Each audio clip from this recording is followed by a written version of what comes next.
Hello everyone. Am I audible? Yes, Yashwant, you're audible. Okay. One second. Press on my screen.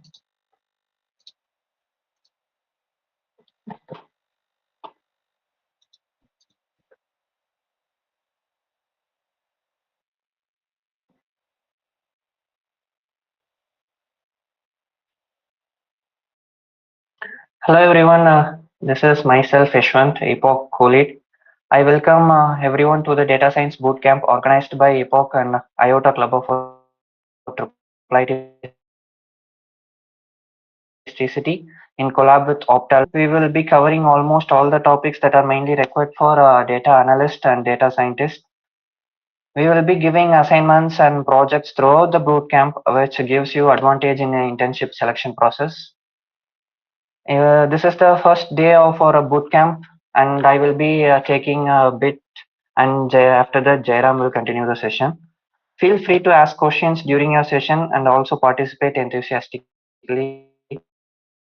Like if you have any questions, you can ask during the session or you can ask in classroom. Without wasting time, let me get into our topic.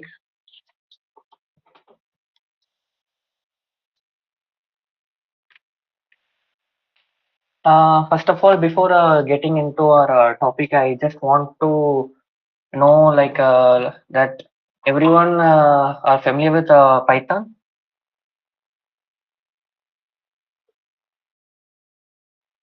Even if you're not familiar with Python, also it's okay. We will be learning from the basics, and in this session, I will be talking about why we are using Python for data analysis. Introduction to Python, everyone knows that Python is the most widely used and most popular programming language used in the data science industry. According to 2019 Kaggle Data Science and Machine Learning Survey tells that three-fourths of over 10,000 response worldwide reported that they are using Python regularly, in data science after our language. Like our language is also a language that we use in data science, but now mostly most of the companies are preferring people who knows Python in data science. And before to data analysis part, yes, everyone, anyone speak?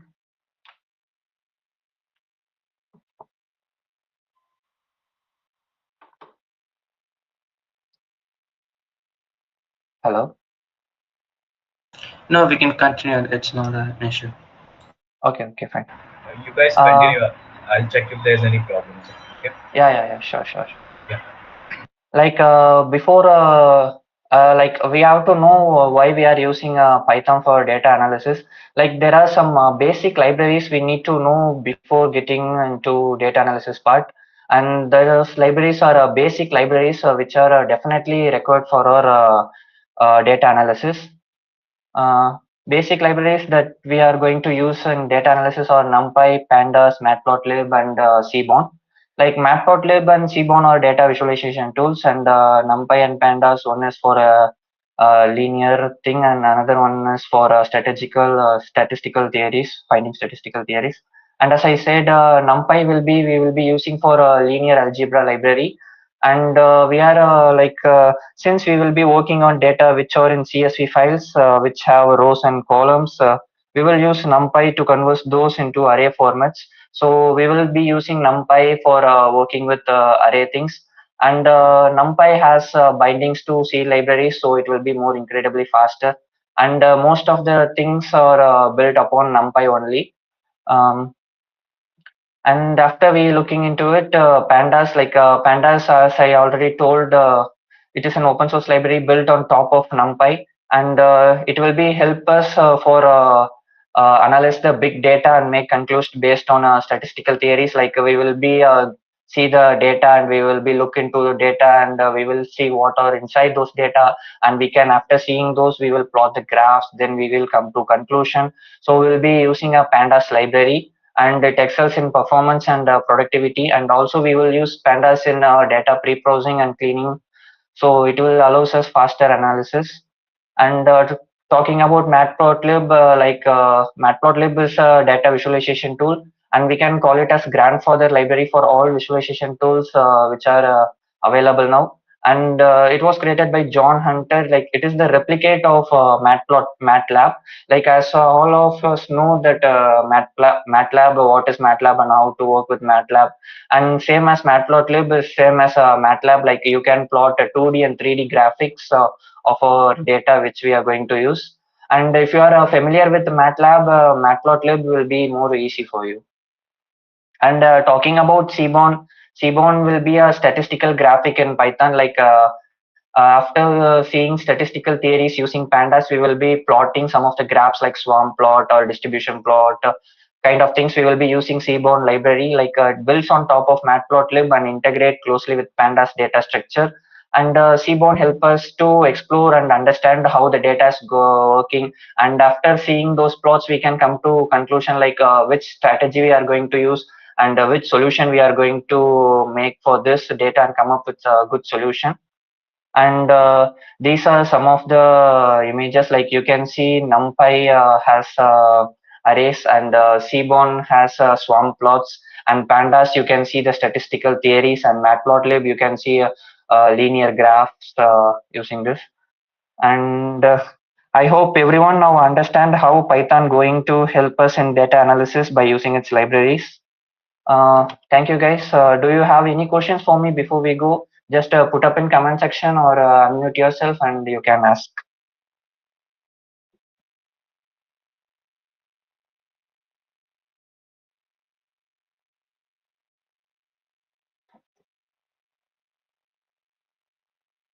Okay, fine. I hope everyone now understand how Python going to help us in data analysis.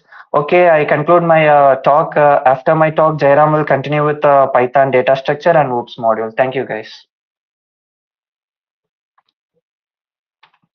Yeah, Ashwin, thank you. So,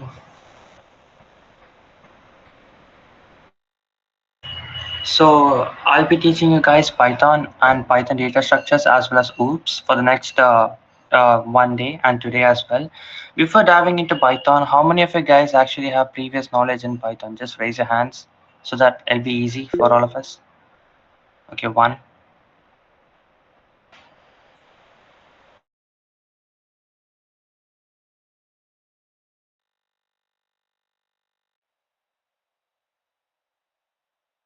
Okay, you all can raise down your hands now. First, I would like you to open the collab notebooks, which is there in your classroom. First, you can. I request you all to open the Teach Python Data Structures notebook. Is it possible for you all?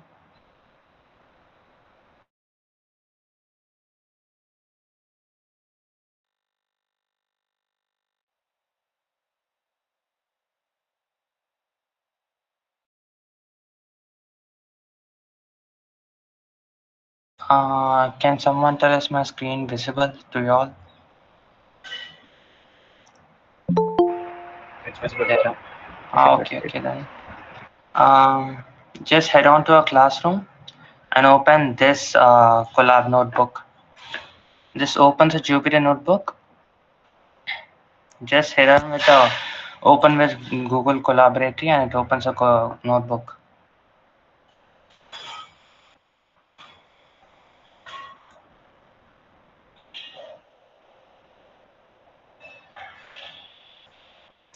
Actually, my net is kind of slow, so I'll just open the notebook which is already opened right here. Teach Python data structures. So, yeah, can we start? Are you all done with opening the notebooks? If you're done, just raise your hands. Okay, one, two.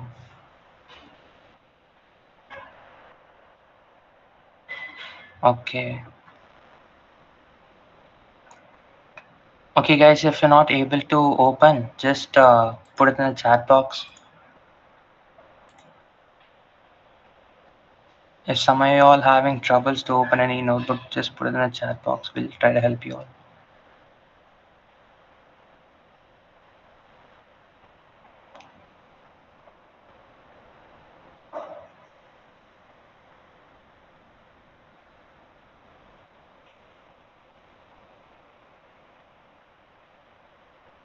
Okay, then let's start with our presentation today.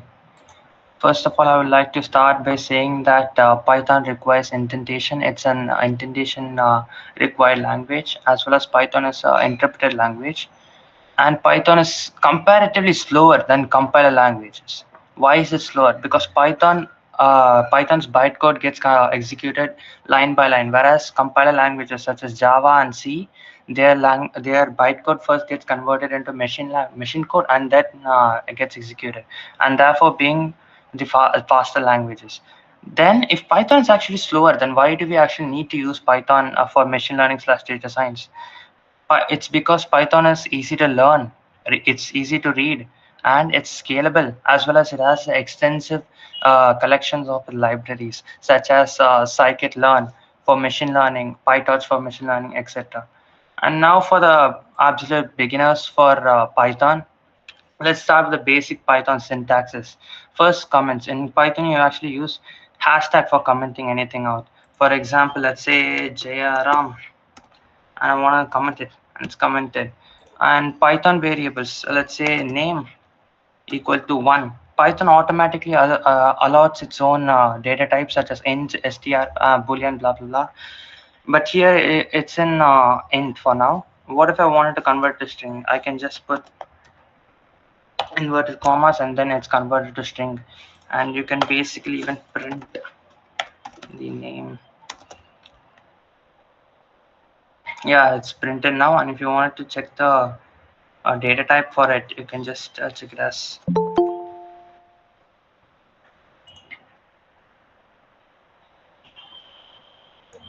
yeah, just type in type of the variable and check it. Okay, was there syntax? Oh, that's missing bracket, and it shows string because we use the inverted commas, whereas if you just declare it without it, it would show you int. Yeah, there we go.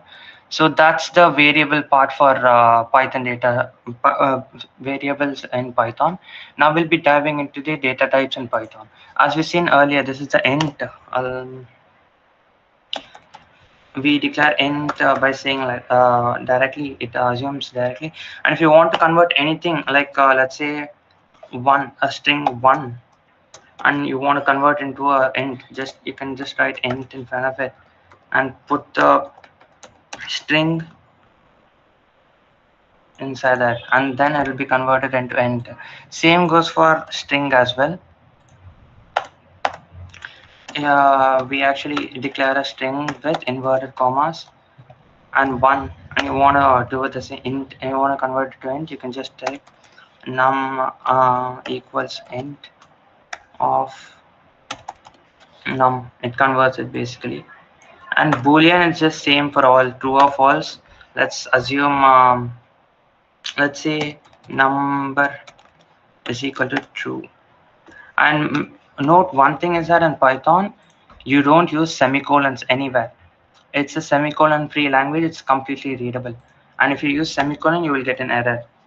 Yeah. So you can just, and another thing, true, every time true and false, T and F should be capital. That's the basic of Python.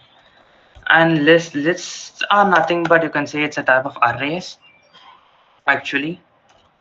Yeah, so I can define a list saying my list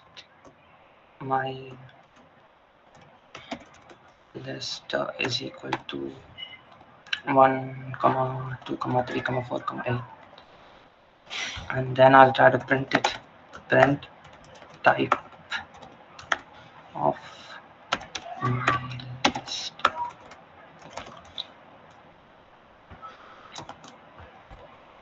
As an error. Yeah.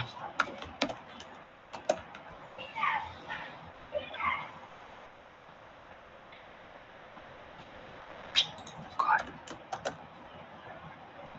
Yeah, as you say, it's a list. These are the basic data types in Python. Int, str, boolean, lists, tuple. Tuple is basically another type of an array, but you cannot change the elements in it. And you define a tuple like, let's say, my tuple. They call it tuple or tuple, it doesn't matter. You declare it with the round brackets 1, 2, 3, and let's say print type of my tuple. Yeah, it shows you tuple because it's data type is tuples. And then the only difference between tuples and list is that tuples are immutable. You can't just say my tuple. Yeah, you can't just say my tuple dot add. You can't add anything into the tuple, or you can't even remove any elements into the from the tuple. So tuples are unique elements. It doesn't need to be unique, but you cannot change once declared. You cannot change the tuple basically. And then we come now on to set.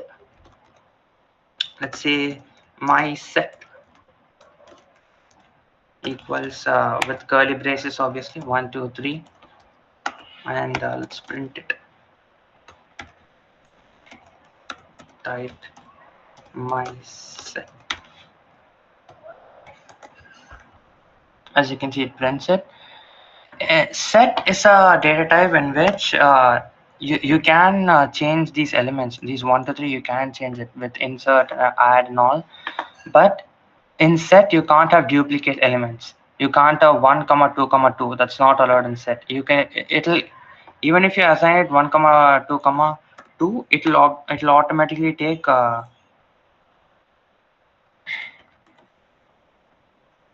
it'll automatically give you the original part of the thing. See, 1 comma 2. It doesn't allow any duplicates in the set. That's set. And now let's go on to the dictionary. Dictionaries are nothing but 1 second. Yeah, so let's say Jairam, oh god, AM is equal to dictionary, and let's say his age is 17, no 20. Actually, I recently turned 20. Okay, and now let's print type.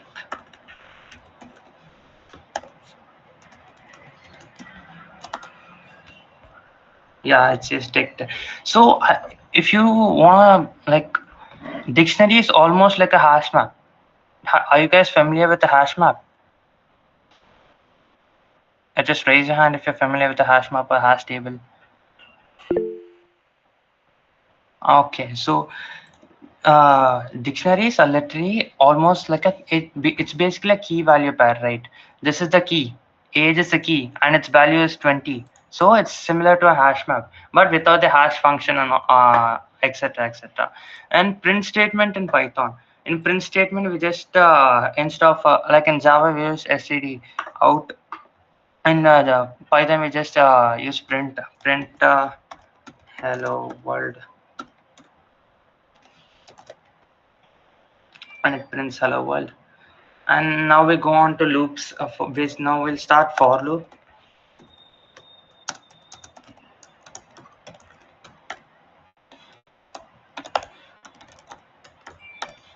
Do you notice there's no any brackets in here? Usually in other languages such as C or Java, you will just write int I is equal to 0 comma I less than 5 comma sorry, semicolon I plus plus, and then pass whatever you wanted to do. But in Python, you don't need to do that. This is the range function. Range is a built-in function that basically generates a sequence of numbers. Here, it generates I from 0 to 5. It defaultly start from 0 and ends with 5, unless you mention where to start from. Range actually has 3 types. You can also use skip in this. So step is nothing but skip. Let's say I want to range it from 0 to 5, and 0 comma 0 comma 5 comma 2, and let's print it out. I'm going to comment this. Oh,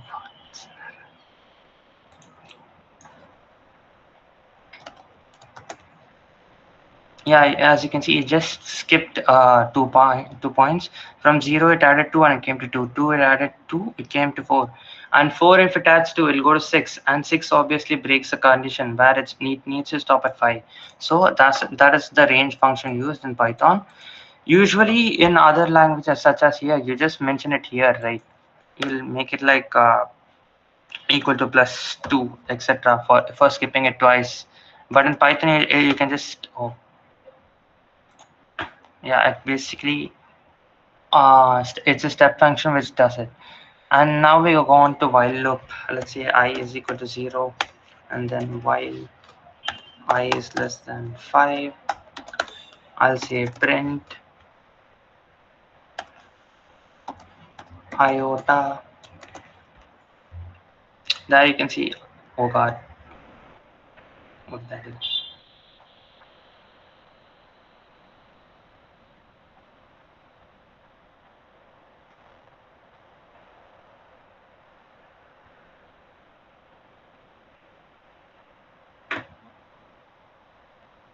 Um,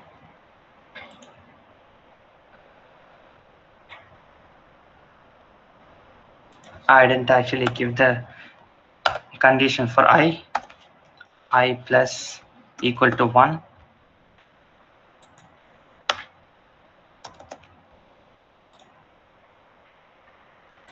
Yeah, so it'll stop it by itself. Yeah, and if else condition, 1 second.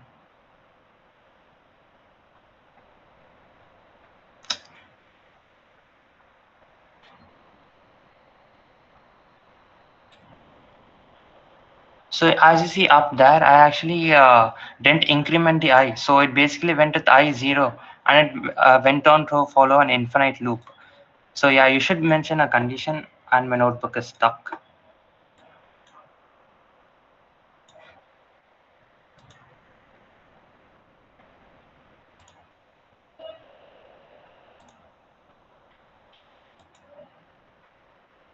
Yeah.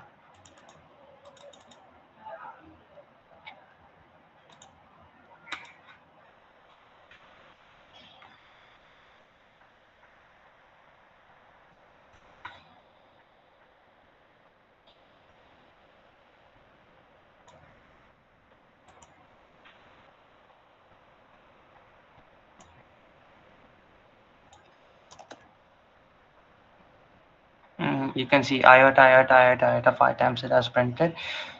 Basically, if you don't mention the stopping condition, it'll run into an infinite loop. Basically, yeah, and that's why my terminal kind of went that way. So yeah, that's the while loop. And then we come on to the if else loop.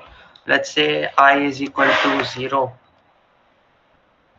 and let's run the while loop again just for the fun of it until 5, and we'll just start with the I plus equal to 1. Another thing is that you can't just write I plus plus just like any other languages. That won't work in Python. You need to specify I plus equal to 1 or I is equal to I plus 1. Yeah, and if I, let's say I is less than 2, I'm going to print epoch.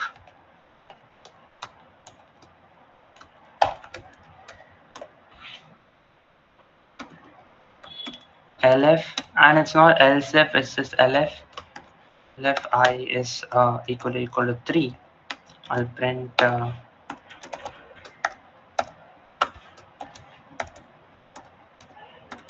iota else print let's say joy boy.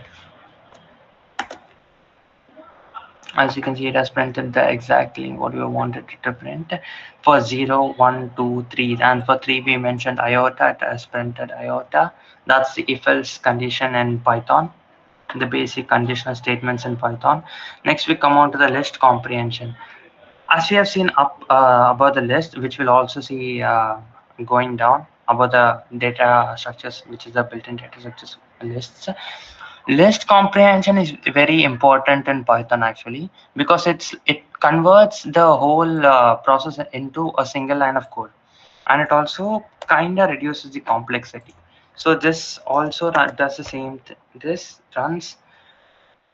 This is a function that does the square of every numbers, that is ranging from I is equal to 0 to 5, right?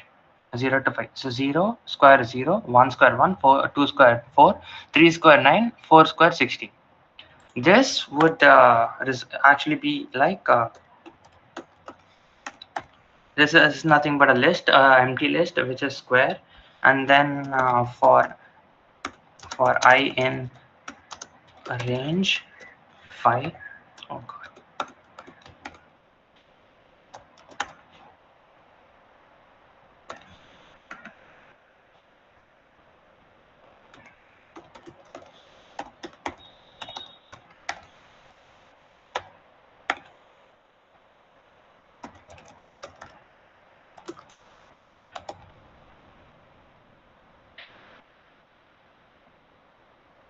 Yeah, it does the same thing. So instead of actually declaring an empty list and then appending each element, you can just do it like this. Even here, it starts with an empty list, but then as I increments, it just keeps allotting it, and it basically pushes this into the list one by one at each iteration. So this is a list comprehension. Now let's go to functions. Function in Python, you actually define it like this: def defining, then hello or the function name and the argument you want to pass in. So let's say I want to take an argument and print x plus says hello, and then I want to print I'm gonna basically show you three ways in which you can print anything in Python. And let's say this thing x plus says hello, print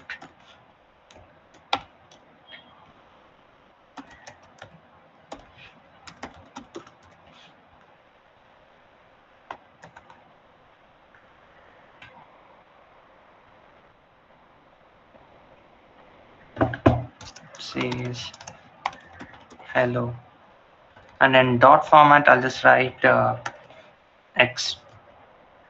Okay, and now I'll just call the function with hello. Let's give some name Roberto, just for the fun of it. As you can see here, it has printed as three things.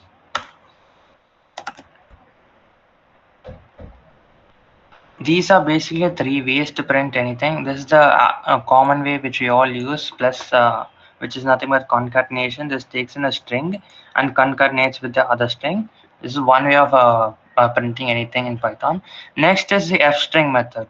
This is nothing but we pass in the variable in the curly bracket and we mark it with f, so that this is basically f-string method in which this argument gets passed into here and it gets printed. Next method is the old method, which I don't think anyone uses now, which is the dot format method. Here, whatever variable argument we are passing in, that goes inside here, and it looks for the curly braces and put it there. What if we put two things and check it out? Yeah, it won't work because for f string it will only check for one thing at a time, right? You can't put the both values as the same thing, but in other cases you will be able to do it, such as here you could just do x. If you're gonna do it twice, you just need to do x comma x in here dot format and it would work. Yeah, see, it works.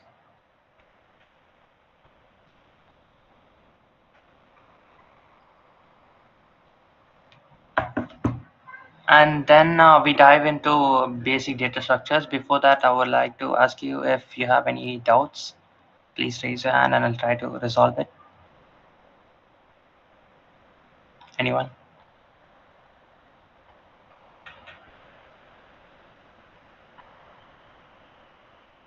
Acha, no doubts then. Let's continue with the basic data structures in Python. Yeah.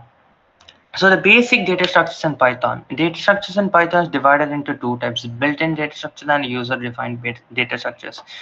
Built-in data structures are also in built-in data structures there is lists, dictionaries, tuples, and sets. These are also kind of data types, you may ask. It's interchangeable in Python actually. You can the lists, dictionaries, tuples, and data sets are also data types as well as a data structure which is built in. And then the user-defined data structures such as stack, queue, trees, linked list, graphs, and hash maps. These are literally so important in the field of machine learning. Trees, linked list, graphs. Other two are it's important as well. Hash maps as well is very important in the field of data science and machine learning. Yeah, so let's start with the basic data structures in Python. Built-in data structures, which is same a list, tuple sets, and dictionaries, and user-defined data structures is stack, queues. Queues, you can use it in two methods. You can either input a, DQ from the collections library, and reference with queue is equal to DQ, and it basically initiates a queue, and then we move on to the linked list, trees, graphs, and hash maps. So tuples, as I said earlier, tuples are immutable data types and data structures, which means that it cannot be changed. Num1, 1 to 3, print, and even though we cannot change the thing, we can still make we can perform operations on it, such as this is slicing, and you can also index it.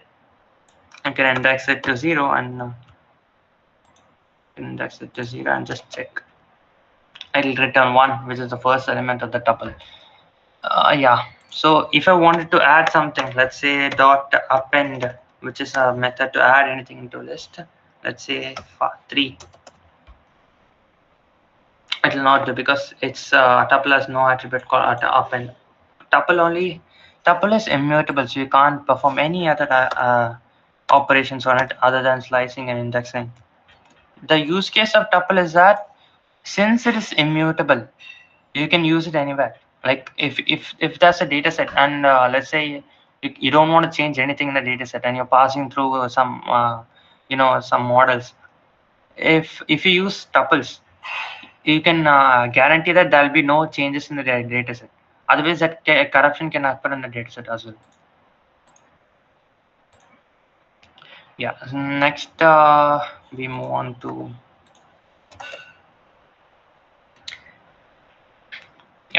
and next we move on to sets are mutable data structures, and these are these set operations. Let's start with union. Let's first make two type of sets. Set 1 equals 1 comma 2 comma 3, and then set 2 equals 4 comma 5 comma 6. Okay, and then just for the fun of it, let's make 3 sets. Sets 3 is equal to 2 comma 4. Okay, so first let's start with the union operation.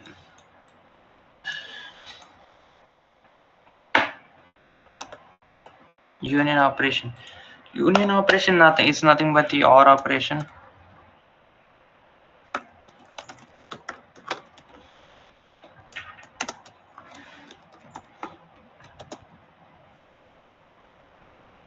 Yeah, it basically concatenates two sets. Concatenate is not the right word, but it's actually OR operation. And then the same thing for intersection, which is the AND operation. It checks for the intersection part. If anything is common in both sets, it just prints those. So for that, let's check with 1 and 3, set 3.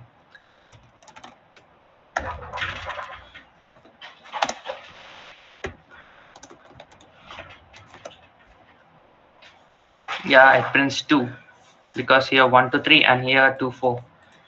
And now let's go to set difference. Set difference is just going to return the elements which are present in the other set, and if nothing is present in both, like suppose let's say here 1 2 3 and here 2 4 is there. If I do set difference of set 1 and set 3, I'll just get 1 3 as the output. Understanding? And then there's symmetric difference. Symmetric difference is nothing but a XOR operation. No. Yeah, so let's just try it out.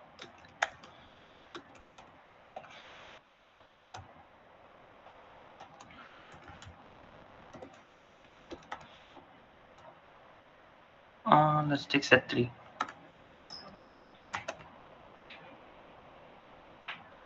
Yeah, it does a XOR operation. XOR operation basically nullifies if the same element is present.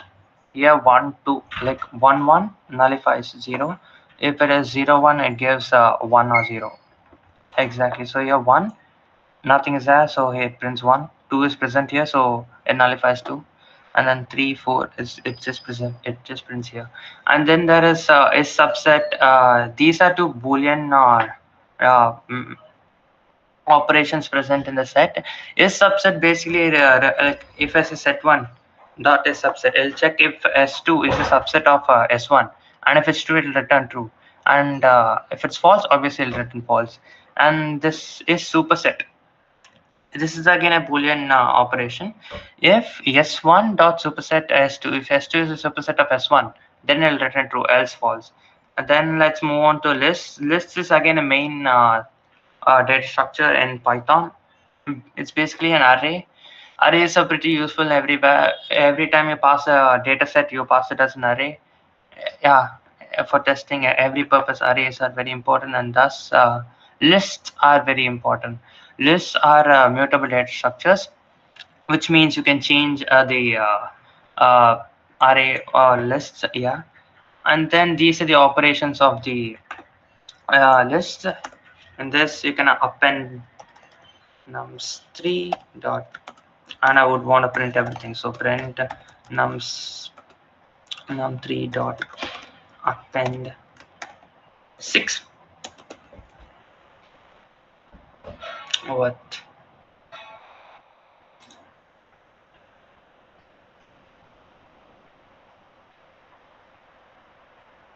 Dot 6.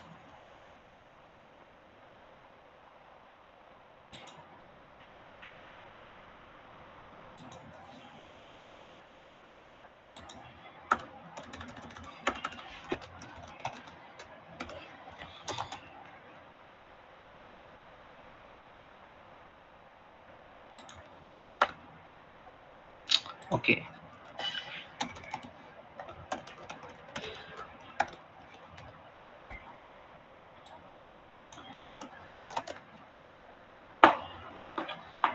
Yeah, so I have appended 4 onto the list, 1 to 3. It always appends from the last position, and we have returned, and it has returned 1 to 3 4 as the list elements.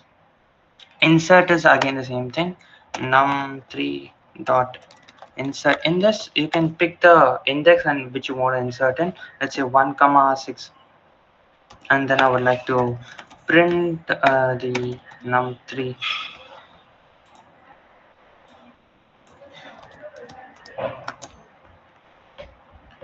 Yeah, it has inserted 6 in the index position 0 1. So here it has inserted the 6. Remove is again the basic delete of array. Remove will just remove the thing what we tell it to remove. Let's say num3 dot remove. Let's say I want to remove 4, and then print num3.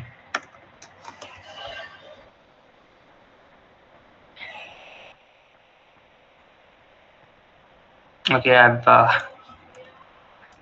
commented it out, so it's not taking it. Yeah, I just removed 1 from the data, sorry, from the lists. And then we come over to pop. Pop will just pop the first element of the array. Wait 1 second. Dot pop 3. Yeah, it has popped the last element 3, and it has returned it. So you don't actually need to print nums dot pop.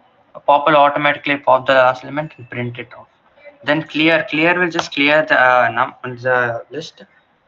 Let's get num3 dot clear, and then I would like to print the num3.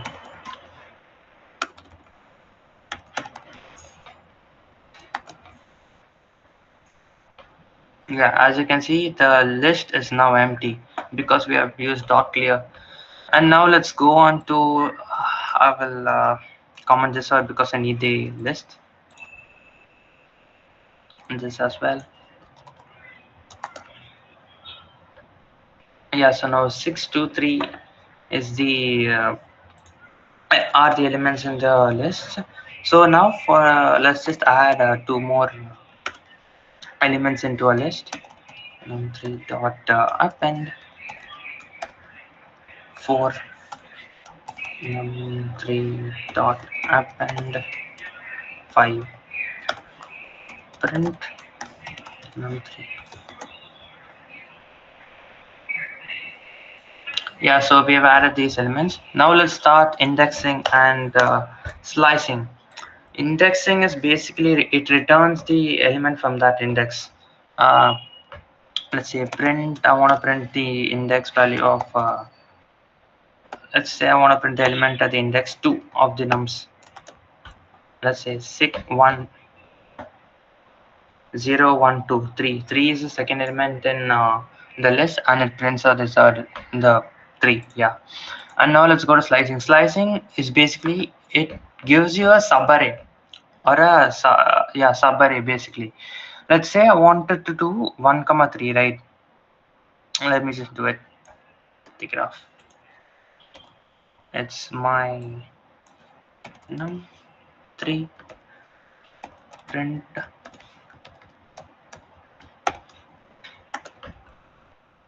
Yeah, so it basically gave you the sub array of the list. So basically here it starts from index 1 and it ends at index 2. It is always inclusive. It doesn't go until the last position. It goes up to the last but 1 position in case of slicing in Python and lists. So see 0 1 2 3, it goes to 2 3. Yeah, and then sort is basically the sorting method. Let's say num3 dot sort and then print num3. As you can see, the list is now sorted. This sort is actually a very uh, good type of sort, because when we do sort ourselves, when we implement sort ourselves, we always take it to n square, right? We always take it to n log n. But built-in sort function in Python runs in n log n times. It uses tim sort. It uses a combination of tim sort and selection sort basically. Not selection sort, yeah, but it uses basically tim sort algorithm to sort the lists. And now dot reverse will just reverse the string or the list actually. Num3 dot reverse print num3. As you can see, it is reverse it. Yeah, you can always also try out the try slicing, like and if you do -1, this is nothing but start, stop, and step. It's the same as in the range function. So now it just starts and stops the whole array, and then it goes from negative. So let's check it. It also does the same thing. It reverses the array, sorry, the list. Yeah, so that's that. And then length and membership, which is for checking out the length of the list. You can just type length num3. You need to print it, and it shows 5. And then this is the boolean membership method in membership in Python, which basically returns a boolean. I want to check if 5 is there in my list or not. So I'll just print 5 in num3.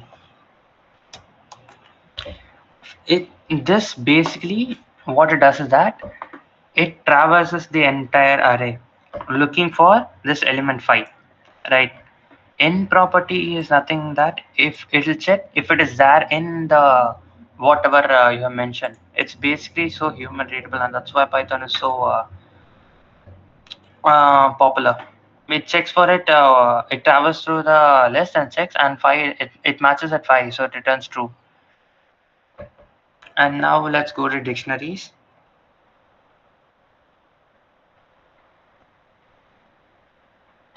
Yeah, so dictionaries are other mutable data structures. See, yeah, so dictionaries is kind of a hash map without the hash part, without the hash function. Dictionaries. So I've declared here two types of dictionaries. This is a nothing but list of dictionaries. You can declare so many uh, key value pairs or dictionaries. This is basically a list, and this is an actual dictionary. Let's say my dictionary name is equal to Jaya and age is 21. And if I do it, I'll just print. I'm just trying to print the type of the thing we have declared, and it prints a dict. The operations in dictionary is dot keys and dot values. So let's just try it out. Print. I want to print keys in the dictionary. My dict.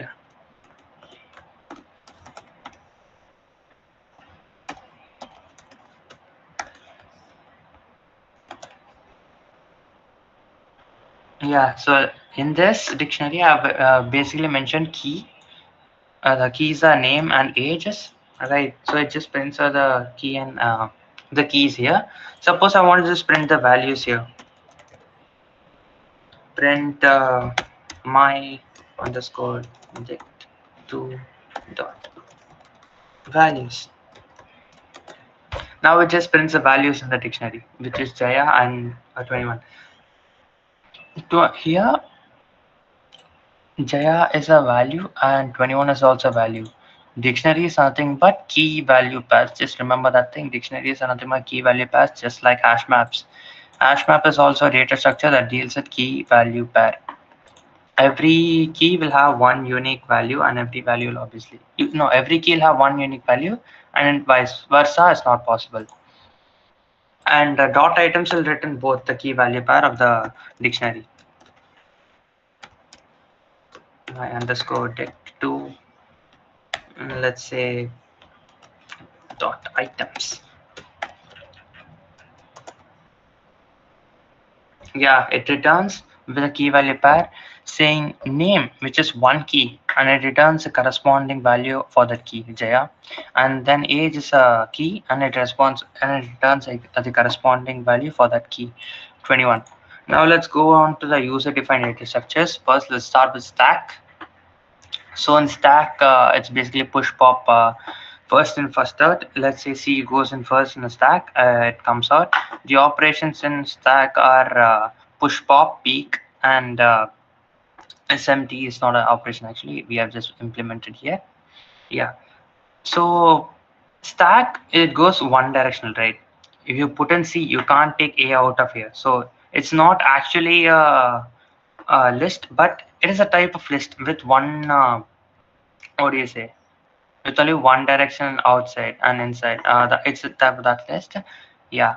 So let's implement stack. This is the default code which I just coded it out yesterday night. Yeah, before that. And let's just execute it. Oh God.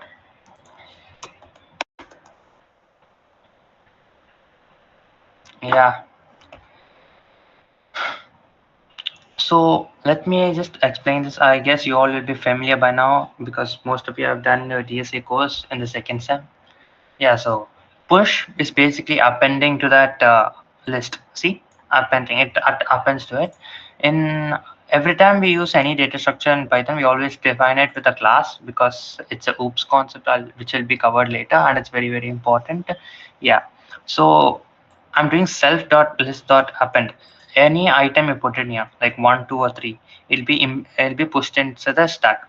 Okay, so let's say I push in A and write stack dot push A. Push A goes inside the stack at first, right? And then pop. Yeah, it checks if the stack is empty. It checks if the stack is empty.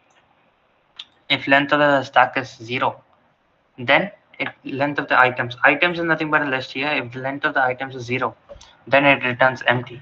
If it is empty, then it returns empty. If it is not empty, then it pops in the sense, let's say A, B, C, he are here, and it pops C out of it, which means C is the last element, which is the top element, and it pops that out. That's why stack is first in first out, wherein C goes in first and then C also comes out first if you pop it out. Yeah. So here we just try to implement, we try to execute stack, and try to say here in the start, I'm checking if stack is empty, and I'm trying to print the stack is empty, and yeah, stack is empty, and it prints stack is empty. Now I'm trying, and now I'll be pushing 1, 2, 3, 4 inside the stack, and then also 7, and I'll try to peek. Actually, peak only works. You can only peak the element which is at top, right? So this works like this, and I'm trying to peak it here. I'm trying to peak here, and then after popping, I'll try to peak, which is now 7 is popped of the stack, and I'm getting 4, right? Also, let's try to print out the stack.size.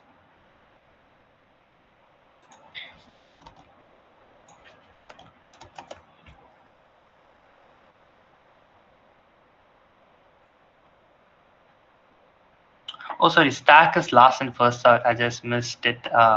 Yeah, C comes in at last and goes at first. So yeah, stack is last and first out. I just missed that part.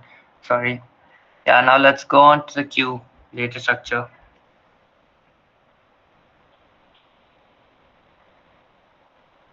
Yeah, so queue is basically first and first out. Yeah, so here let's say I'm appending 10 first. No, I'm appending 40 first, and then it enqueues from this direction, right? 10, 15, 20, 30, 40. So first 40 goes, and then 30 goes, and then 20 goes, and then 15 goes, and then 10 goes in. And same way, DQ is nothing but removing of the queue. It is basically like any other queue. This data structure represents the real world queue also.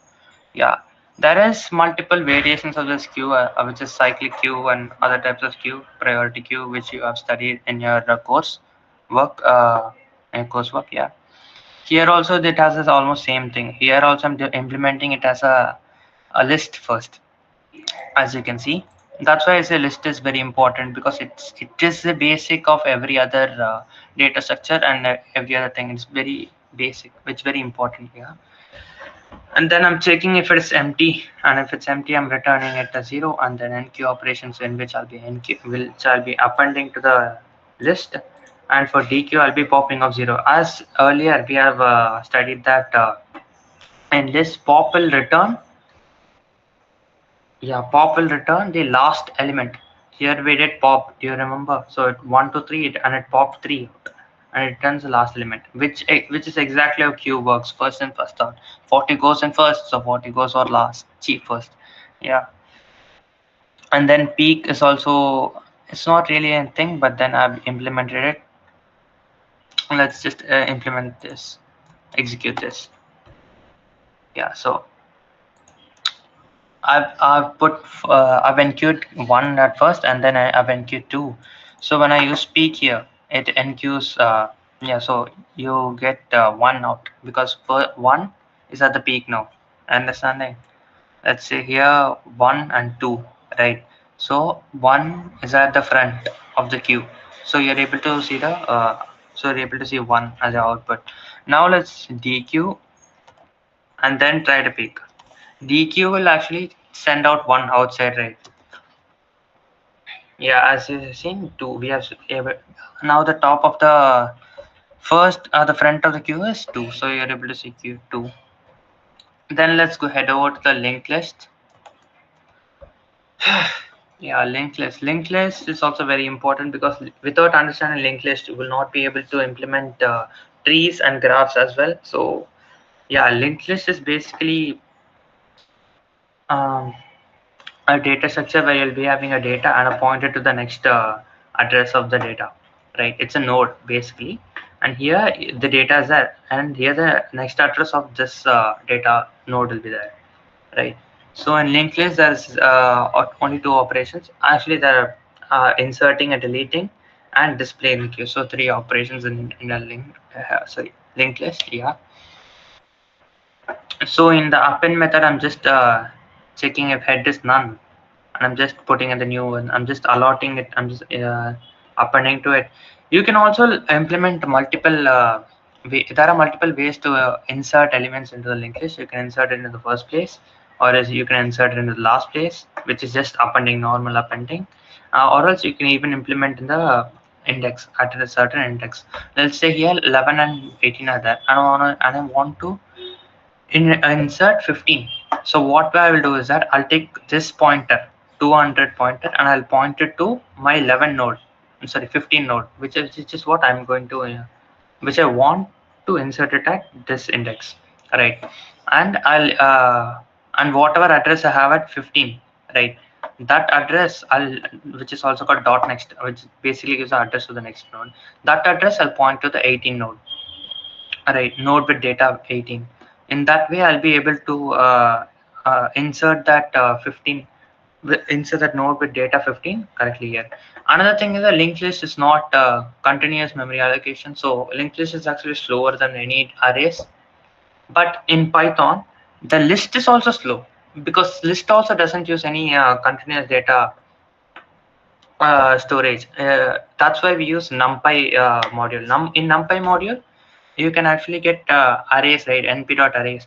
In that, we'll have continuous data storage, and continuous data storage is the memory. So every list you declare that, every list or any np.array you declare that is going to be faster than any list compared to Python, right? Yeah. Let's implement this thing. Let's execute it. Yeah, so we got 1 2 3 4. We have appended into the linked list, and we're able to declare display it 1 2 3 4. I want to delete at index 1, whereas yeah, as you can see here, if index is 0, I'm telling invalid index, and index is 0.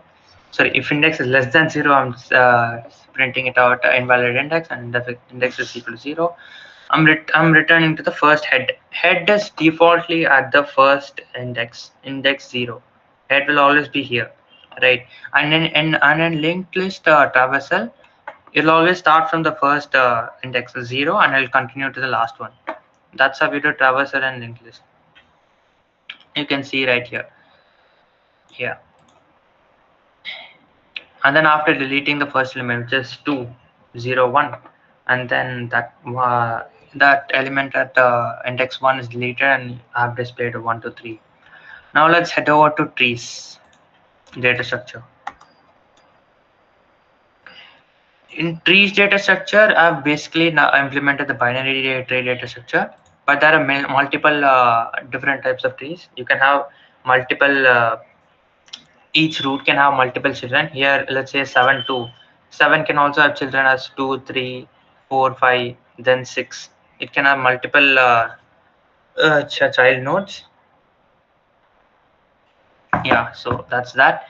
And this is basically, you can just see this code. I've tried to insert, and I'm trying to do it insert recursively, because in this it uses recursive algorithm basically. So I'm telling first I'll go it basically. First I'm able to insert 2, right? And then 7, like that basically, yeah. And then in order traversal, which is a traversal method generally used for every tree, which will return the tree in ascending order, right?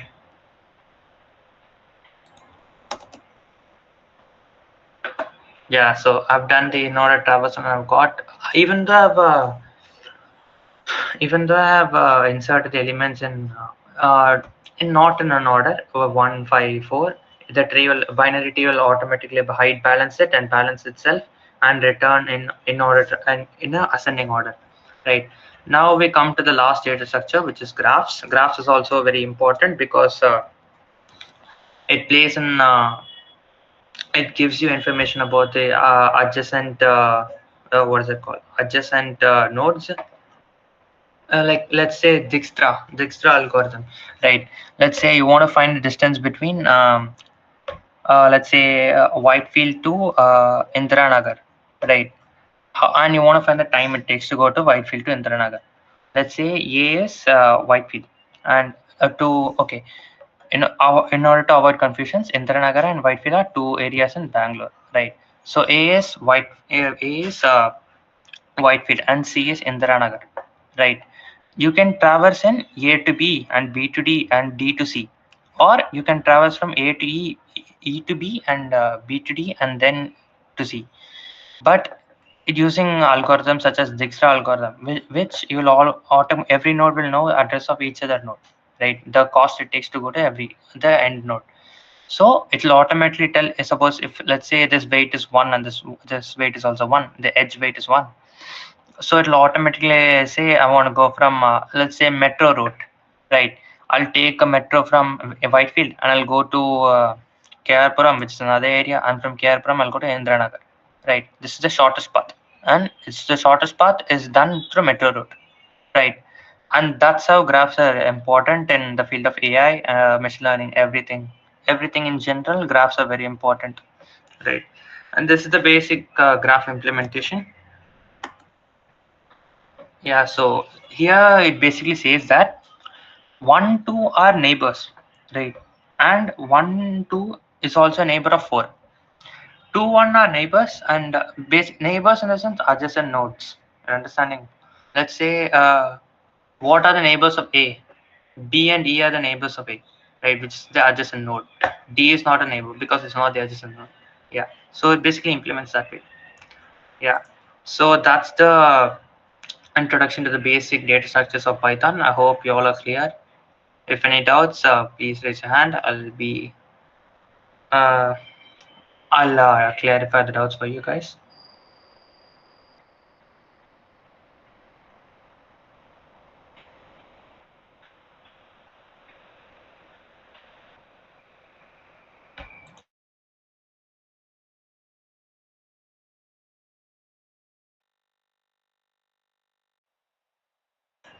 Okay, it seems that you guys have no doubts. So let's just dive into the OOPS concept.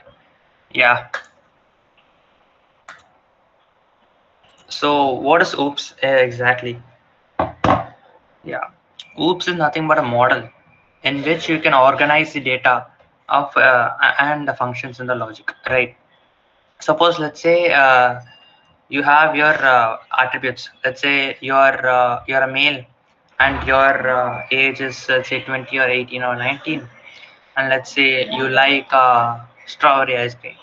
All of these are different attributes, right? So let's say if I'm making a database, or let's say anything, if I want to have your attributes, I can't simply be typing let's say your name is Rahul. Rahul dot gender is equal to male. Rahul dot favorite ice cream is equal to strawberry, and Rahul dot yeah, Rahul dot something else is something, yeah. That instead of that I can just make a class, right? Class having the different attributes, right? Different attributes saying age, gender, and then favorite ice cream, right? So in that case, in place of Rahul, which is an object or an instance, I can keep Priya, I can keep Rajesh or anything, right? And these are the four pillars of the OOPS concept, basically. Object-oriented programming system, which is encapsulation, abstraction, polymorphism, and inheritance, right? Encapsulation is the same thing. Like every data we put into every attribute gets combined into one capsule. Okay, that's the basic idea of this thing. Encapsulation. Abstraction is like, let's say Rahul is done. I created an object called Rahul, and I want to just get Rahul's age. I can just type Rahul.age, and I can get its age, right? Polymorphism and inheritance will come. We'll discuss it tomorrow. Today, let's just focus on these two topics. Yeah, and if you're on for easy understanding, let's break down OOPS into a smaller thing. Let's say, let's compare OOPS with Lego blocks. Okay, each block is has its own shape, which is attributes, and has a specific function, which is methods, right? And in order for these three, let's say red Lego is your name, and yellow Lego is your age, and blue Lego is your pay, your salary, right? And if you are an employer, and if I want to make an object, like how will I every time identify you, right? And if I identify you as employee one, how will I keep getting your name, age? I can't just keep asking one by one with attributes, right? So I can just build a structure out of it. This is encapsulation. So OOPS is basically taking the attributes, the smaller bits, and making and forming a structure for it, right? That is OOPS concept. So yeah, let's start live coding now. Is let's create a class named employee and pass, right? And let's say emp1 is equal to employee.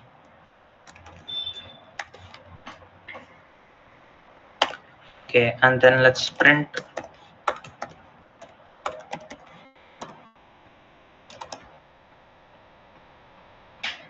Yeah, so employee is an object, okay, and this is the address where employee emp1 is stored.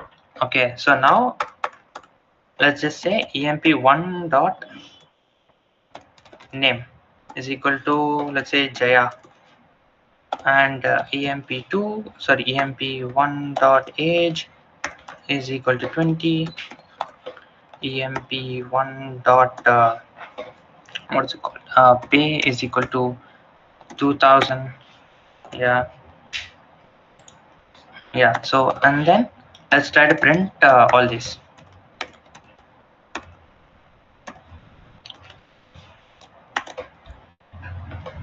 Yeah, as you can see, it's simply printed. What if there's another employee named emp1 emp2 is equal to,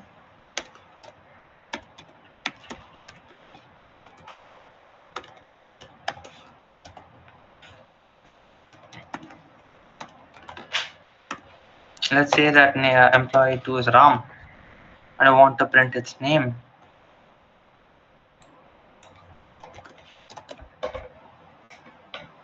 And here I'm able to print its name, emp2.name is equal to Ram. Right now, everything I can't just keep on asking emp1.name is equal to Ram, emp2 dot age is equal to 21, emp2 dot pay is equal to 3000, etc., etc. So let's actually make a class for him and store all the things inside it. Right. So let's start it by def and using a dunder method init. This init method is usually used to initialize the class, right? Initialize the parameters in the class, right? So let's go to self, comma name, comma age, comma pay, right? This is how, this is a function. This is also called a constructor. Constructor is basically what will make the instance, what will set the values to the instance. Here employee 1 is an instance. Instance 1 and object is the same thing. It's an interchangeable things in terms of oops, right? This class is a class, and instance of the class is employee 1 or employee 2, right? So let's do self dot name is equal to name, self dot age is equal to age, self dot pay is equal to pay. And let's also try to do another thing, self dot email is equal to self dot name plus,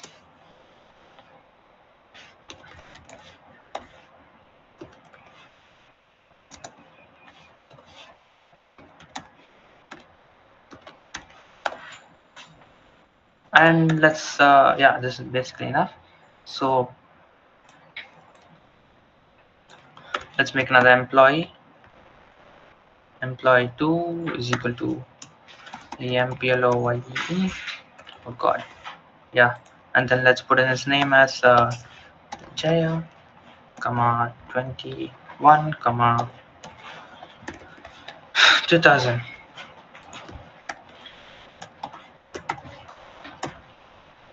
32, comma 3000, right? So now let's just print emp2 dot name.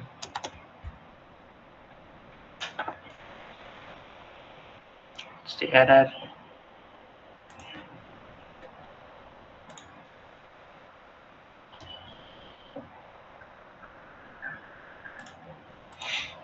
Yeah, it's because I didn't initialize, so I didn't run it again.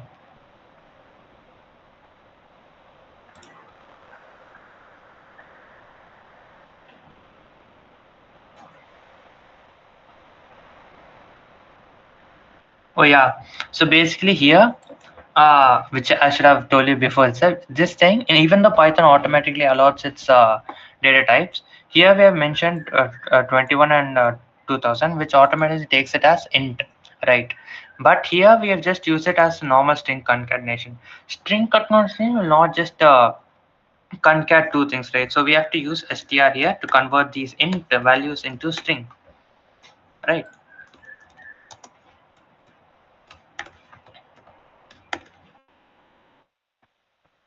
And let's also, yeah, no, why is email like this? Sorry.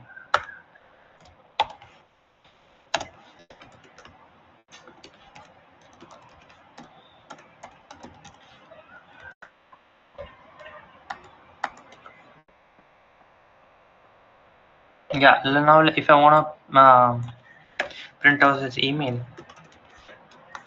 you just do this. Now what get is email.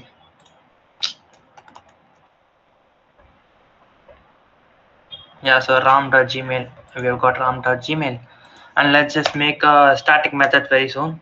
We'll find up the session soon, right? So description, and I would just pass in self. I would return self dot name plus s plus str self.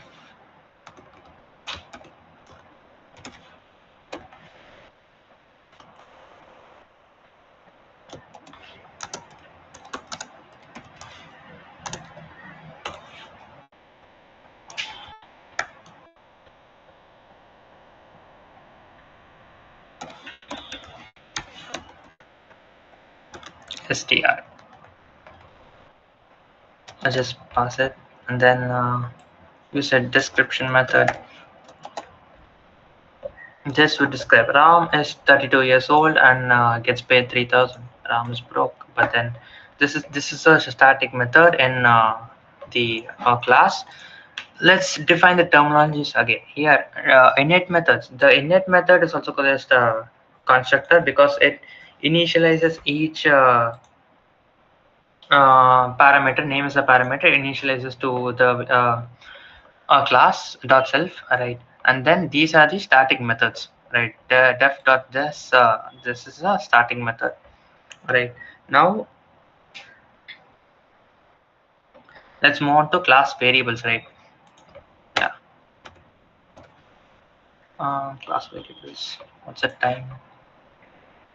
Guys, since it's 3:18 already, would you be fine if we take 5 minutes more and finish up class variables and class methods?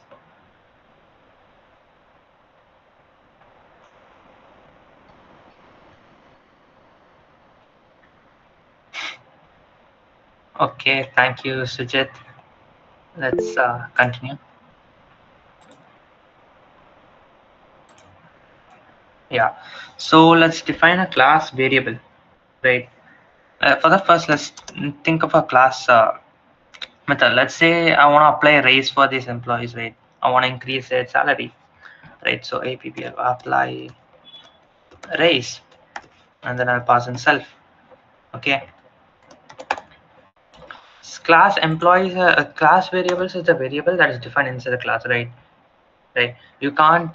Sorry, any instances cannot access these variables. Actually, they can access variable, but it will make it meaningless. But it's better to access with only employee, which is a class, right?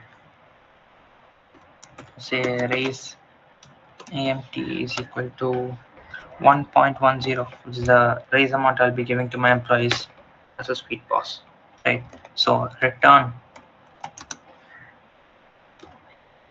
I want to return an int, so int self dot pay into self dot raise amount, right?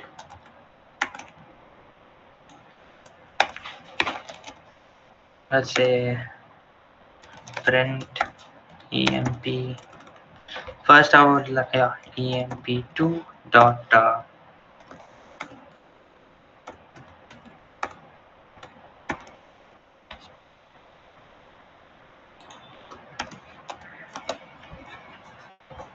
yeah, so we have applied the class variable and variable to change it, right? This can also be done like this, right? We can also give amt, and we can just type like this.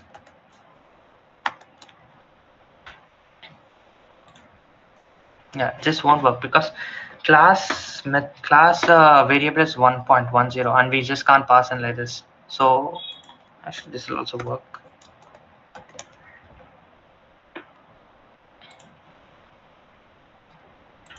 Just pass in 1.2. Yeah, it has incremented by 3600. But the only reason we don't pass in the argument like this and make a class variable is because we, in this way, each employees can only give their own certain things, right? You in a company, you won't just be giving a certain employee this raise. You just keep a standardized raise for everyone. In that cases, this class variables will be useful. Here, basically, we have defined the raise amount as 1.10, and then if we just put in here self dot raise amount, it signifies that even for employee 1 is the raise amount will be the same thing, and for employee 2 the raise amount will be same thing. You can't just change for everyone. In that case, class variables are important.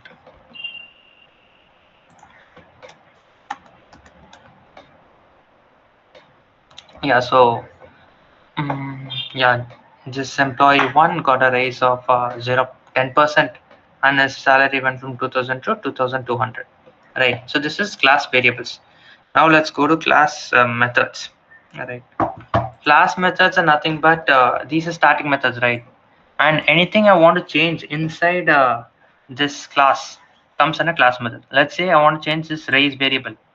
Okay, I can't just hard code this class variable every time, right? So I want to change this raise variable. In that case, I'll just use a class method. Let's say set raise amt, right? And now I use a class. Before and all, we should use self. Self basically tells that this operator, right? Whatever is there in this instance for that, let's say for employee self, right? So this parameter will just pass into this employee, and age parameter will just pass into the this thing employee 1, and cls is a cls signifies class. Okay, but we can't just type class here. That is not allowed in Python. So we just type class in the sense the whole any variable in the class, this whole thing, not the instance. But for self, it's the instance part. Here, if I mention self.name, it actually means employee.name, right? So here we use CLS for class methods. And also we use a decorator here. Uh, these are called class methods. See, as you can see, it accepts args and quargs, which is another argument and multiple arguments. And AMT, I want to set that AMT. And I want to CLS for this class, and for this class raise amount, which is the variable class variable that we have set. I just want to make it amount, right? The amount which you're going to pass, right? Now, oh yeah, I forgot the, yeah, yeah. So now let's actually go and change the amount. Let's say mpm employee dot set raise amount. I wanna give a 50% raise to everyone. Okay. Now let me just check these both. Right, and then I just copy and then paste. This is 2.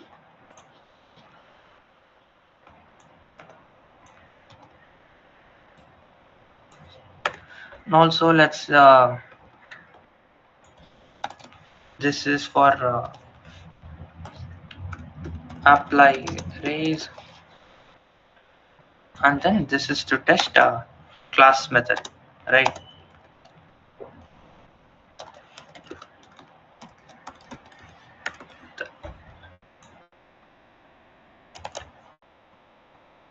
As you can see, before when we apply raise, right, we are only getting 1.1, right? 1.1, which is the class variable.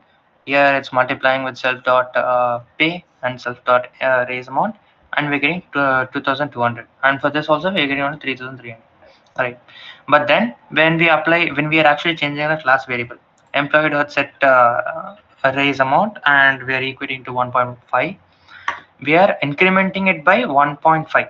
This raise amount we are actually changing it, which you can't change it with normal instance, right? That is the use of class methods. So today we are in, let's just wind up this session. Today we have just learned basics of OOPs. What is OOPs? These are the encapsulation and abstraction part. And encapsulation is this: whatever self, and you've encapsulated all the attributes to yourself. And the abstraction was after you have encapsulated, like after you have given all your details from the with the help of the constructor, like Jaya or 21 2000, you're able to abstract it. 20 like I'm able to get employee emp2 dot description. I'm able to get his whatever the minor detail I want from him, right? Like here also, if I just want to get his name,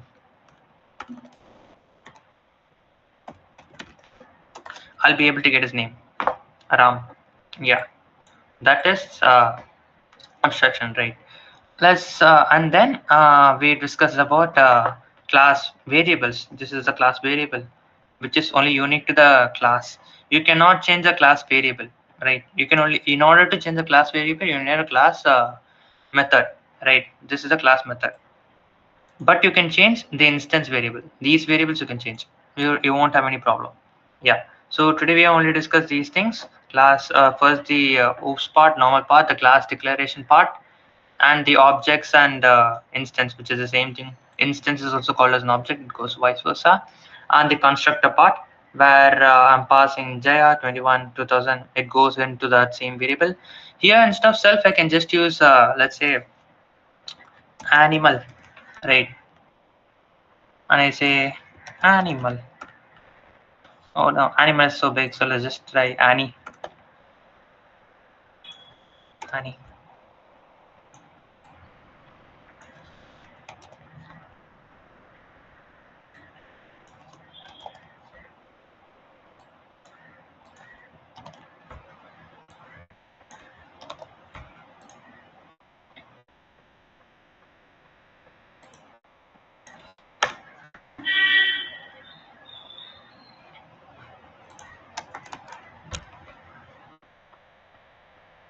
As you can see, it still works, right?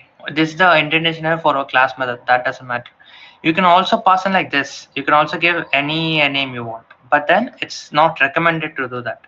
Okay, because everywhere we just use self, right? You can also pass in your own name, but then we don't recommend it. So with this, I think you'll be able to understand. In this self, it basically means your own instance or the object, and then these arguments or these parameters, you're just passing this name inside your argument, and sorry, your object.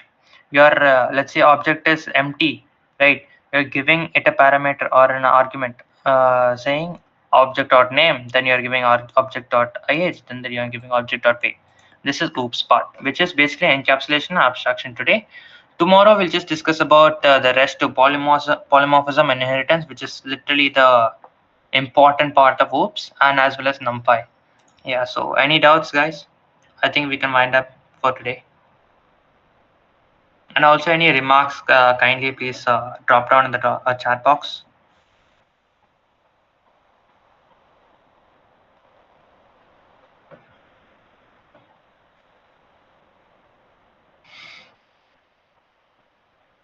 Okay, then I'll be posting these things, but then I'll be closing this meeting for now. Thank you guys and have a wonderful day.